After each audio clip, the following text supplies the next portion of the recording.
მორგან ჰაუზელის ფულის ფსიქოლოგია არის თანამედროვე ფინანსური ლიტერატურის ერთ-ერთი ყველაზე გავლენიანი წიგნი. მისი მთავარი იდეა მარტივი, მაგრამ რევოლუციურია. ფინანსური წარმატება ნაკლებად არის დამოკიდებული თქვენს ინტელექტსა და ცოდნა-განათლებაზე და უფრო მეტად თქვენს ქცევაზე. ფინანსებს ხშირად ვასწავლით როგორც მათემატიკას ან ფიზიკას, ფორმულები, წესები. მაშინ, როცა ის სინამდვილეში ფსიქოლოგიას, ემოციებსა და ადამიანურ ურთიერთობებს ეფუძნება. ქვემოთ მოცემულია წიგნის ძირითადი გაკვეთილების ვრცელი განხილვა, რომელიც დაგეხმარებათ ფულთან ჯანსაღი ურთიერთობის ჩამოყალიბებაში. 1. არავინ არის გიჟი. ყველა ადამიანი ფინანსურ გადაწყვეტილებებს იღებს საკუთარი გამოცდილებიდან გამომდინარე, რომელიც უნიკალურია. ადამიანი, რომელიც გაიზარდა სიღარიბეში, რისკს სხვანაირად უყურებს, ვიდრე მდიდარი ოჯახის შვილი. ვინც ეკონომიკური ბუმის დროს დაიბადა, საფონდო ბირჟას ოპტიმისტურად უყურებს, ხოლო ვინც კრიზისის დროს პესიმისტურად. დასკვნა. როდესაც ხედავთ, რომ ვიღაც ფულს უცნაურად ხარჯავს, ეს არ ნიშნავს, რომ ის გიჟია. ის უბრალოდ მოქმედებს იმ სამყაროს მოდელით, რომელიც მისმა პირადმა გამოცდილებამ შექმნა. 2. იღბალი და რისკი. იღბალი და რისკი ერთი მედლის ორი მხარეა. სამყარო ზედმეტად რთულია იმისთვის, რომ თქვენი წარმატება მხოლოდ თქვენ შრომაზე იყოს დამოკიდებული.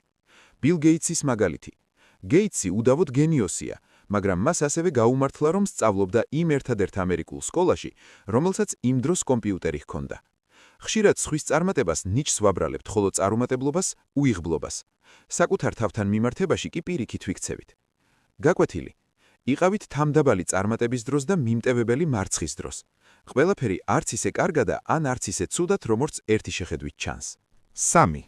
არასდროს არ არის საკმარისი. Never enough. ბევრი მდიდარი ადამიანი კარგავს ყველაფერს, რადგან არ იციან, როდის გაჩერდნენ. თუ თქვენი მოლოდინები შემოსავალზე სწრაფად იზრდება, ვერასდროს იგრძნობთ კმაყოფილებას. თანამედროვე კაპიტალიზმი კარგად ახერხებს ორი რამის წარმოქმნას: სიმდიდრის და შურის. სოციალური შედარება, social comparison, არის თამაში, რომელსაც ვერასდროს მოიგებთ. მთავარი აზრი. უნარი თქვა, ეს საკმარისია, ერთ-ერთი ყველაზე მნიშვნელოვანი ფინანსური უნარია. ნუ გარისკავთ იმას, რაც გჭირდებათ, იმის გამო, რაც არ გჭირდებათ, მაგრამ უბრალოდ გსურთ. 4. რთული პროცენტის ძალა, compounding. ვორენ ბაფეტი მსოფლიოში ერთ-ერთი უმდიდრესი ადამიანია. არა მხოლოდ იმიტომ, რომ კარგი ინვესტორია, არამედ იმიტომ, რომ ის დიდხანს იყო კარგი ინვესტორი. მან ინვესტირება 10 წლის ასაკში დაიწყო. მისი ქონების 99%-ზე მეტი 50 წლის შემდეგ დაგროვდა. ადამიანის ტვინს უჭირს